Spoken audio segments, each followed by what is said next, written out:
I stopped chasing, or at least I thought I had. But if I'm honest, there was a version of me that lived almost entirely in pursuit. Every day felt like a race towards something just out of reach. A better life, a better version of myself, a moment where everything would finally click into place. I believed happiness was ahead of me, success was ahead of me, peace was ahead of me, and so I ran toward it, convinced that if I just did more, tried harder, waited longer, I would eventually arrive. But no matter how far I went, the feeling remained the same, like I was always standing on the outside of the life I truly wanted, looking in. There was this constant sense of not yet, not good enough yet, not successful enough yet, not worthy enough yet. I measured my life by what was missing instead of what was present. Even in moments that should have felt like progress, there was a quiet voice reminding me that it wasn't enough, that I still had more to prove, more to fix, more to become. And without realizing it, I built an identity around that feeling, the version of me who was always striving but never quite arriving. The version of me who believed that fulfillment was conditional, that it depended on something outside changing first. I would wake up and immediately scan my reality for evidence. Evidence that things were improving, evidence that I was getting closer. And when I didn't see it, when the results didn't match my expectations, I felt it deeply. Doubt would creep in, subtle at first, then louder, questioning whether I was capable, whether it was even possible for me. And so I would push harder, thinking effort was the missing piece. I would try to control everything, my actions, my environment, even other people, as if forcing the outer world to change would finally give me the feeling I was chasing. But the more I tried to control, the more I felt out of control, because underneath all the effort, there was still that same identity, the one rooted in lack. I didn't see it at the time. I thought I was being proactive, ambitious, driven. But in reality, I was reacting to a version of life that I believed was incomplete. Every action I took was coming from the assumption that something was missing, and that assumption quietly shaped everything. The way I spoke, the way I thought, the way I moved through the world. It all carried the same underlying message. I don't have it yet, and life, in its own silent way, kept agreeing with me. I would notice patterns repeating, situations that felt different on the surface, but carried the same emotional weight underneath. Opportunities would come close, but not quite fully unfold. Progress would appear, but then stall. It was like I was stuck in a loop, moving, but not truly advancing. And the more it happened, the more it reinforced the belief that I was still lacking, still searching, still waiting for something to finally shift. Waiting became a habit, almost a lifestyle. Waiting for the right time, waiting for the right opportunity, waiting for some external sign that it was okay to feel complete. I told myself that once certain things fell into place, then I would relax, then I would feel confident, then I would finally be at peace. But that moment never fully came, because every time I reached one milestone, another appeared in the distance. The finish line kept moving, and I kept chasing it. And beneath all of it, there was exhaustion, not just physical exhaustion, but emotional exhaustion, the kind that comes from constantly trying to become someone else, someone better, someone more, someone who finally has it all. It felt like I was always in the process of becoming, but never actually being, always preparing for life, but never fully living it. And no matter how much effort I put in, there was this quiet, persistent feeling that something still wasn't right. I didn't realize that the feeling itself was the clue. Because even when nothing was wrong on the outside, even when things were relatively okay, that inner sense of lack remained. It wasn't tied to a specific circumstance. It was tied to who I believed I was. And as long as I continued to see myself as the one who didn't have it, the one who was still trying to get there, my reality had no choice but to reflect that back to me in different forms. I was chasing from a place of incompleteness, waiting from a place of doubt, acting from a place of insufficiency, and every result I experienced, no matter how small or big, was filtered through that identity. I could achieve something and still feel like it wasn't enough. receive something and still feel like it could disappear, move forward and still feel like I was behind. It was subtle, almost invisible, but it shaped everything. And the most challenging part was that it felt normal. It felt like this was just how life worked, that you had to struggle first, prove yourself, earn your way into the life you wanted. That fulfillment was something you qualified for, not something you could embody. So I kept going, kept striving, kept believing that the next step, the next achievement, the next change would finally bring me to the version of myself I had been searching for all along. But that version always seemed just out of reach, just beyond the horizon, waiting for me to catch up, while I remained exactly where I started, within the same cycle of chasing, waiting, and quietly feeling like something was missing. There comes a moment, quiet for some, overwhelming for others, where continuing the same way simply isn't possible anymore. For me, it wasn't one dramatic event, but a build-up, a weight that had been silently growing over time. The constant effort, the endless trying, the subtle disappointment that followed even my best attempts, it all reached a point where I could no longer ignore it.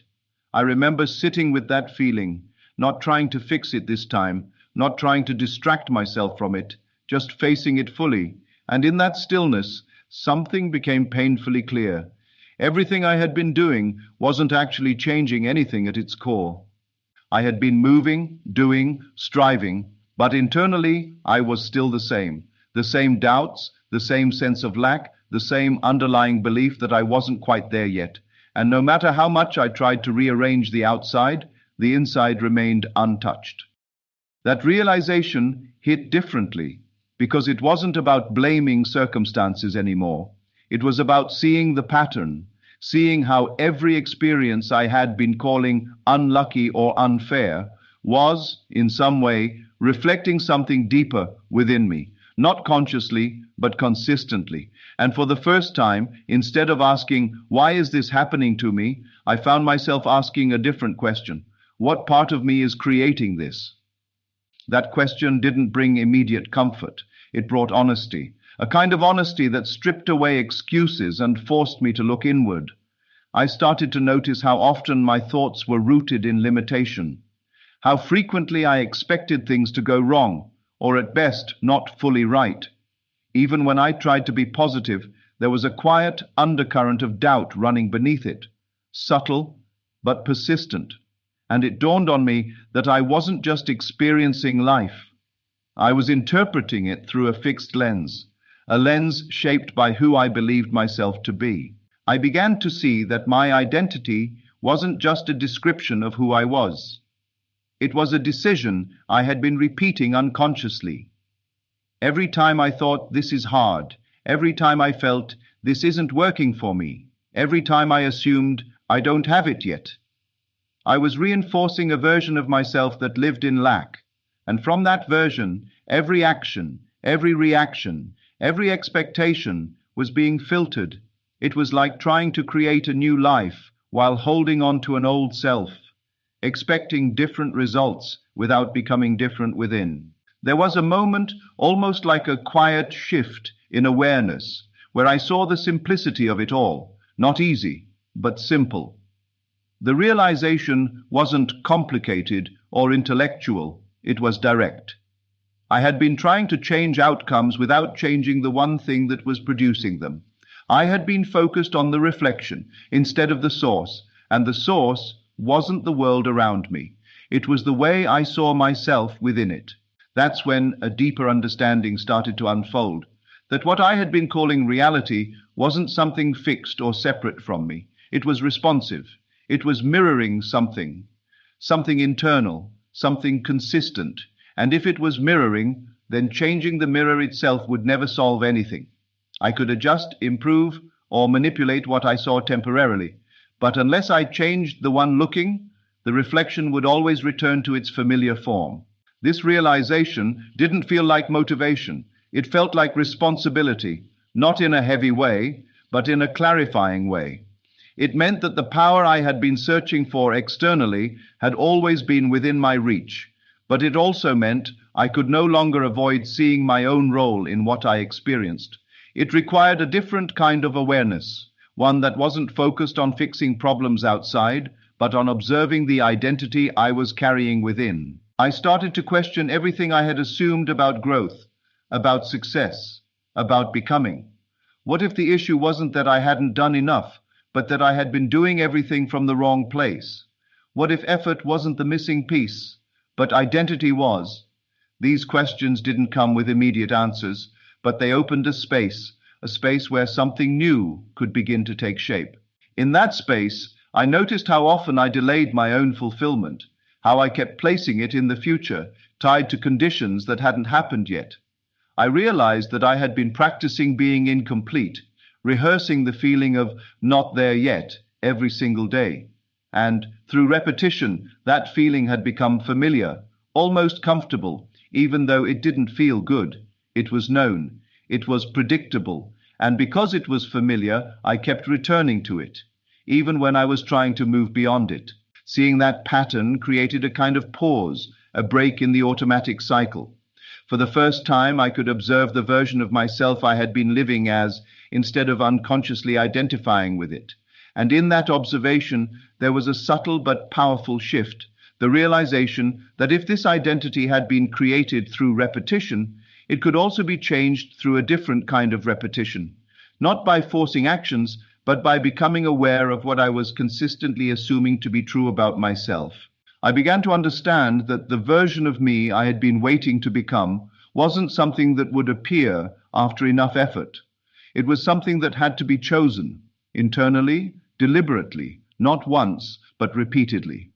And that idea, as simple as it seemed, challenged everything I had previously believed about how change happens, because it meant that the transformation I was seeking wasn't out there, waiting to be achieved.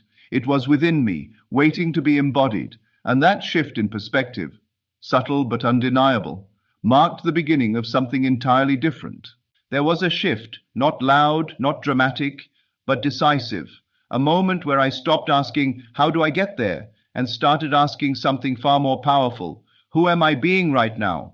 Because it became clear that everything I had been doing before was built on the assumption that I was still separate from what I desired.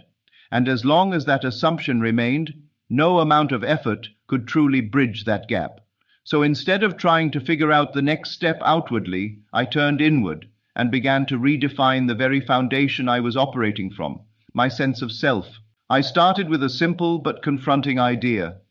If the version of me who has it all already exists in some form, then what would it feel like to be that person now? Not someday, not when everything aligns, but now, in this very moment. That question didn't require imagination in the way I once thought. It required honesty, because I could sense the difference immediately. The version of me who has it all didn't wake up questioning their worth, didn't move through the day waiting for validation, didn't constantly check the outer world for reassurance. That version felt certain, grounded, complete within themselves, regardless of what was happening around them. At first, stepping into that state felt unfamiliar, almost unnatural, not because it was wrong, but because I had spent so long rehearsing the opposite. I had trained myself to think from lack, to feel from absence, to react from uncertainty. And now I was choosing something different, something that didn't yet have visible proof in my reality. But instead of seeing that as a reason to doubt, I began to see it as the very reason to persist. Because if I waited for the outer world to confirm the change, I would simply be repeating the same pattern in a different form. So I began to practice, not actions, but identity. I became more aware of my inner dialogue, noticing how often old patterns tried to reassert themselves. Thoughts that whispered, "This isn't real," or "You're just pretending," would appear. But instead of fighting them, I observed them, and then chose differently. I replaced them, not with forced positivity, but with a quiet knowing, a steady recognition of who I had decided to be.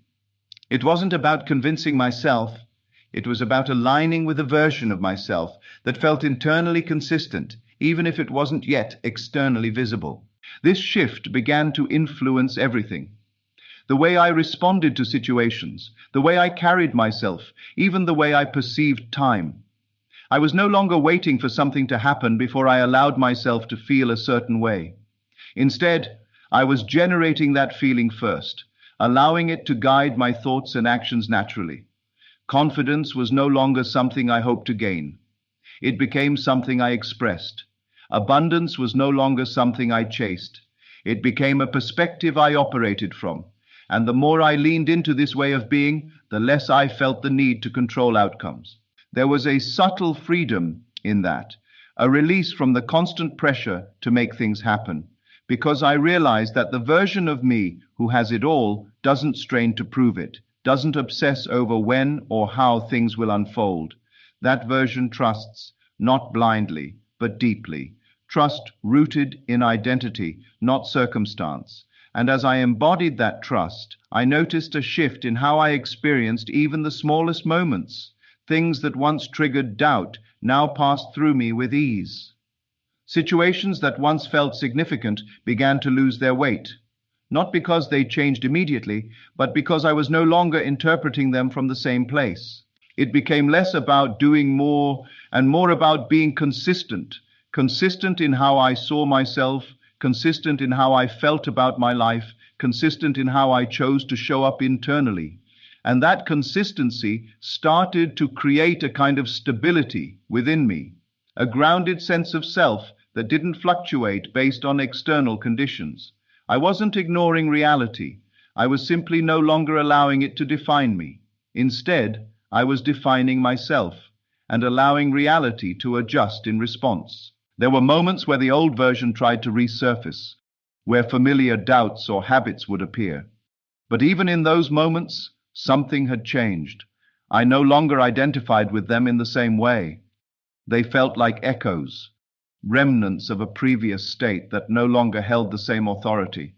And rather than being pulled back into them, I used them as reminders of who I was no longer choosing to be. The more I lived from this new identity, the more natural it became. What once felt like effort began to feel like ease, not because I was doing less, but because I was no longer resisting myself internally. There was a coherence between my thoughts, my feelings, and my sense of self. And from that coherence, a different kind of action emerged, one that wasn't driven by lack or urgency, but by clarity and alignment. I wasn't trying to become the desired version anymore. I was practicing being it. And that distinction changed everything, because becoming implies distance, a gap between where you are and where you want to be. But being collapses that gap entirely. It brings the experience into the present, makes it immediate, tangible, real within. And once it feels real within, it begins to express itself outwardly in ways that don't need to be forced.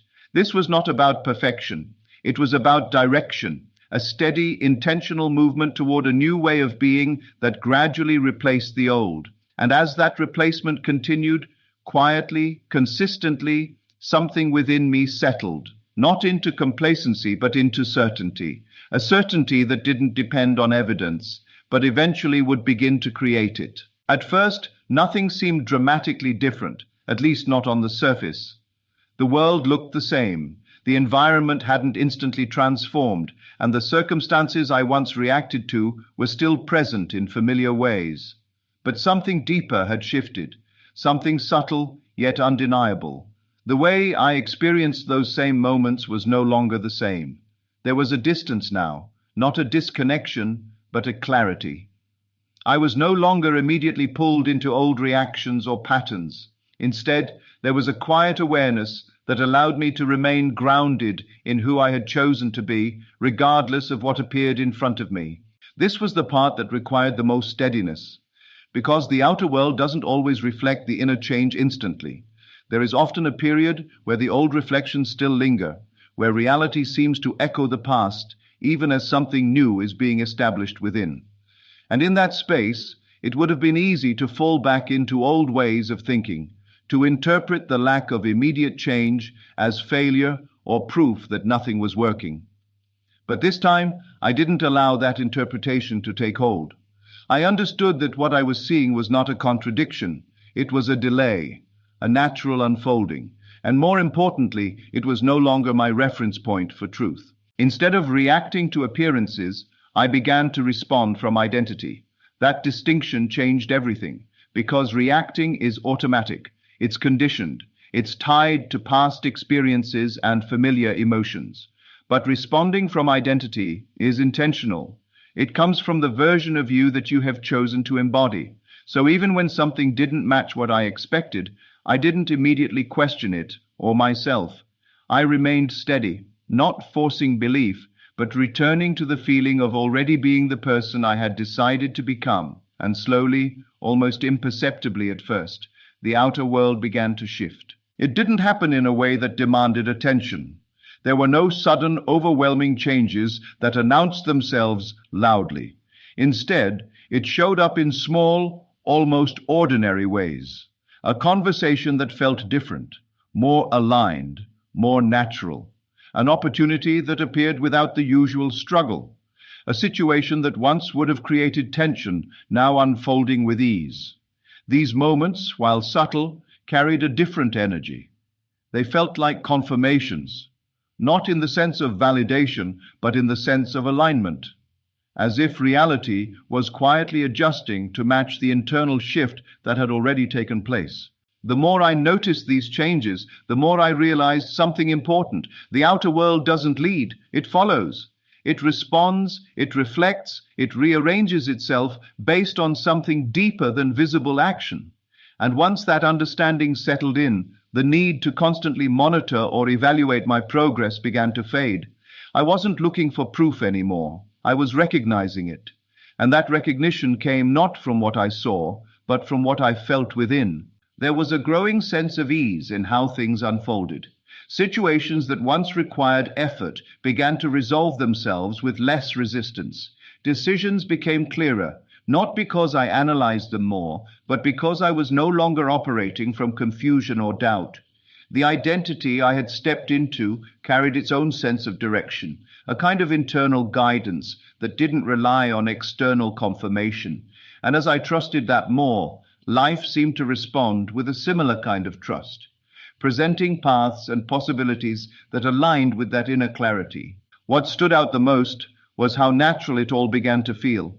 Things I once desired intensely started to appear in ways that felt almost expected, not because I had lowered their value, but because I no longer placed them outside of myself.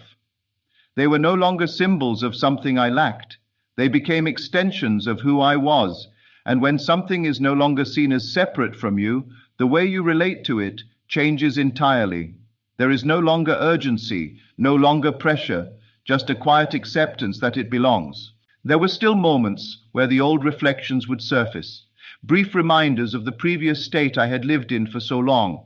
But even those moments felt different now. They didn't carry the same emotional weight, didn't trigger the same chain of reactions. It was as if they were passing through, unable to anchor themselves in the new identity I had established. And instead of pulling me back, they reinforced the contrast, showing me just how much had changed internally. As time went on, the gap between inner and outer began to close. What I felt within started to match more consistently with what I experienced externally. The alignment became clearer, more stable, more integrated into everyday life. And it wasn't something I had to maintain through constant effort. It became a natural state, a way of being that no longer required conscious reinforcement in the same way it once did. What once felt like practice became reality. And the most remarkable part was that it didn't feel extraordinary. It felt normal. The very things I had once placed on a pedestal, chased, and waited for, became part of my everyday experience, not because they had suddenly gained importance, but because I had changed my relationship to them. I had stopped seeing them as something to obtain, and started experiencing them as something that naturally belongs within my life. The outer world, in its own time and in its own way, had begun to reflect the shift that had already occurred within, not through force, not through constant action, but through alignment. And that alignment carried a sense of inevitability, as if once the internal change was truly established, the external had no choice but to follow in its own sequence. There comes a point in this journey where everything simplifies, not because life becomes easier in every external sense, but because your understanding becomes clearer. What once felt complex, confusing, and out of reach begins to feel direct, almost obvious. The struggle that once defined your approach starts to dissolve, and in its place, a quiet awareness takes hold. You begin to see that the transformation you were chasing was never about adding more to yourself. It was about recognizing and embodying what was already within you. The search ends not because you found something new, but because you stopped overlooking what had been there all along. This realization doesn't arrive as a sudden revelation that changes everything overnight. It deepens gradually, becoming more stable with each moment you choose to remain aligned with it. You start to notice how much of your previous experience was shaped by unconscious patterns, repeated thoughts, familiar emotions, and automatic assumptions about who you were. And as you become more aware of these patterns, you also realize that they only had power because they were unexamined, because they were accepted without question. The moment you begin to observe them instead of identifying with them, something shifts.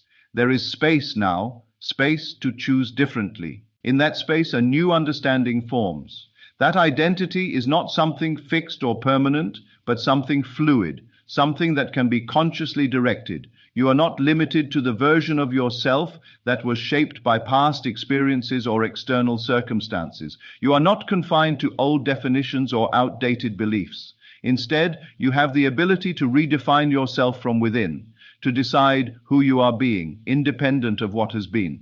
And that decision, when sustained, begins to influence everything else in a way that doesn't require force or constant effort. You begin to trust this process, not because you are told to, but because you experience it firsthand. You see how your inner state affects your perception, how your perception influences your reactions, and how your reactions shape your experiences. It becomes clear that the outer world is not separate from you. It is connected, responsive, and reflective. And once that connection is fully understood, the need to control every outcome starts to fade. You no longer feel the same urgency to make things happen because you recognize that what you are being internally is already setting things in motion externally. From this place, a simple practice emerges, one that doesn't require complexity or rigid structure, but only awareness and consistency. You begin to return to the version of yourself you have chosen again and again throughout your day. Not as a performance, not as something forced, but as a quiet alignment. You notice how that version thinks, not in terms of limitation, but in terms of possibility. You notice how that version feels, not dependent on circumstances, but grounded in a sense of completeness. And you begin to carry that way of being into ordinary moments, into conversations, decisions, and even the way you move through time. There is a stillness in this practice, a sense of ease that replaces the constant striving you once relied on. You are no longer trying to convince yourself of something. You are simply returning to a state that feels true. And even when distractions arise, even when the outer world presents something that doesn't immediately match your inner state, you no longer feel compelled to react in the same way.